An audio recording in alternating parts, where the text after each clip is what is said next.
This is R.G. Evans from Elmer, New Jersey. I'm going to be reading 4 poems from my forthcoming collection, Imagine Sisyphus Happy, for the Bridgewater International Poetry Festival. The Year in Goodbyes. Poor Father Time. Every year kicks his ass. He comes in fresh with his little sash, like a best baby contest winner, but leaves broken and bearded, turning his hunched back on the babe sent in to take his place.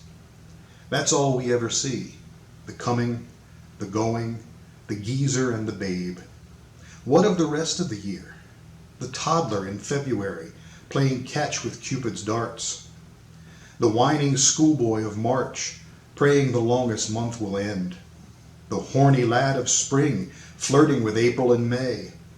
But he's more than just the calendar. Like us, all his lives are different.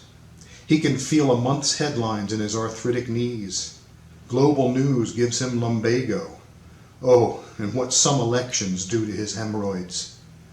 When the whole thing winds down, top 10 lists, the year in review and in goodbyes, he looks back as well at that apple-cheeked cherub, born in ignorance and hope, still able to dream without meds. There's a knock at Father's door. On the other side, the new babe is waiting. Some tongues, he knows, have the same word for hello and goodbye. How easily, he thinks, that sash could become a garrote. He and the innocent exchange a glance, one of them suddenly lost in translation.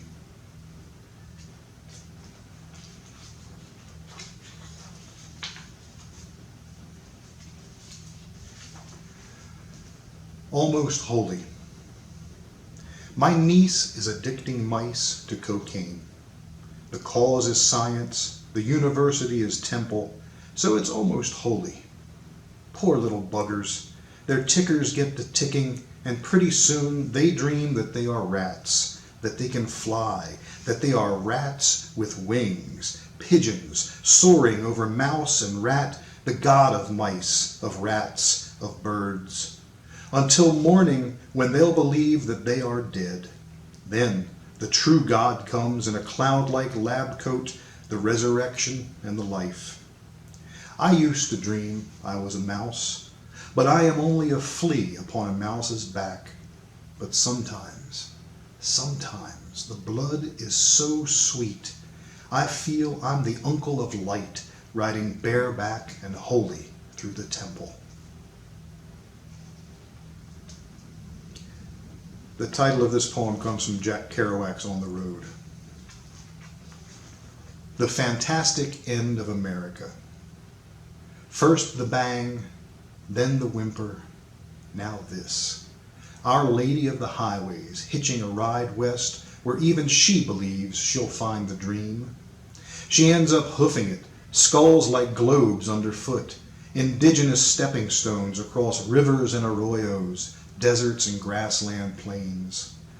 All the ghosts along the way, the pioneer spirit weeping on the edge of the trail, the angel Moroni climbing his own golden spires like Kong, winged but doomed. Manifest destiny itself barely recognizable among the fast food chain cholesterol plants. Progress may have stalled, but Our Lady keeps on trucking, pedal to the metal, ball in the jack, following the sun as it falls out of the sky somewhere in the Pacific, gentle waves lapping the Nevada shoreline. Our Lady hikes up her skirt and cools her aching dogs in the breakers. It's there she sees it, washed up on the sand like Charlton Heston's fever dream, the sign edited by entropy like everything else. Hollywood. This final poem, the title is also the first line of the poem. The pagan world never lets us forget it's still here. The temple's all closed, Pan frolics from minaret to steeple, exchanging the song of his pipes for the sound of wind across stones. Apollo blazes. Artemis glows brighter than ever in the newly detoxified air. Zeus nostalgic for the flood, chuckles as if tickled by lightning at empty gymnasiums and amphitheaters. In the unfamiliar stillness, Ares waits and plans. Overworked in the underworld, Hades wrings his hands as if imitating the new arrivals, acting out washing their own.